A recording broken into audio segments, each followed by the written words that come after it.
Bugün gəldik Araz müəllimin məşqlərinə baxaq.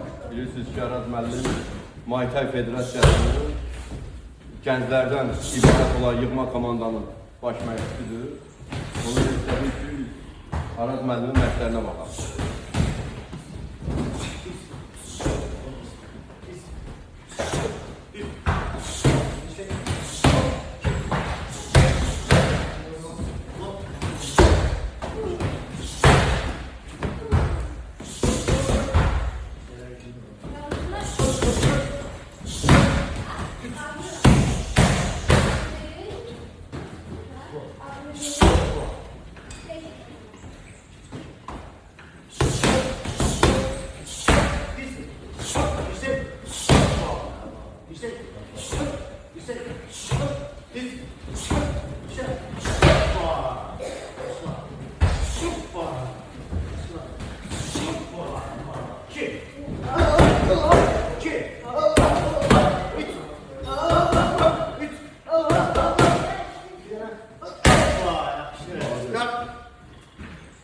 Gitti 20 tane pres süratli yerlere kadar taşıyır.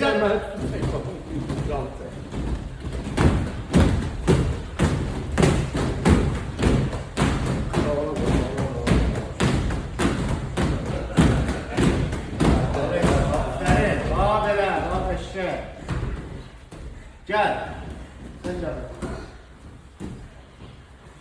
Sen onun işte sen gel. Tez gel. Bugün Sumqayıtda Muay Thai məşqlərindəyik. Araz müəllimin məşqinə baxmağa gəldik. Görə Araz müəllim tələbələrin hazırlaşdırır və biz də Araz müəllim başda olmaqla hər birinə uğurlar arzu edirik.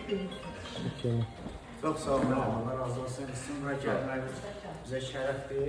Uşaqlarımız da sizə baxıb daha hazır ol. Görüşdür. Səninlə Evres Klinslərlə yaxın məsafədə.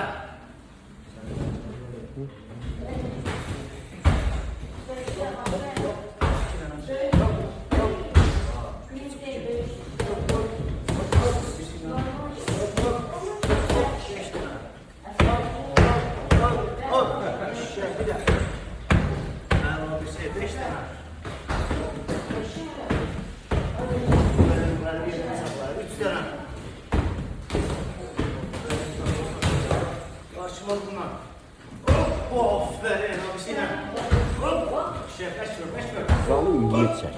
Götürdüm məni, ümid çək, bir də qayıt da var.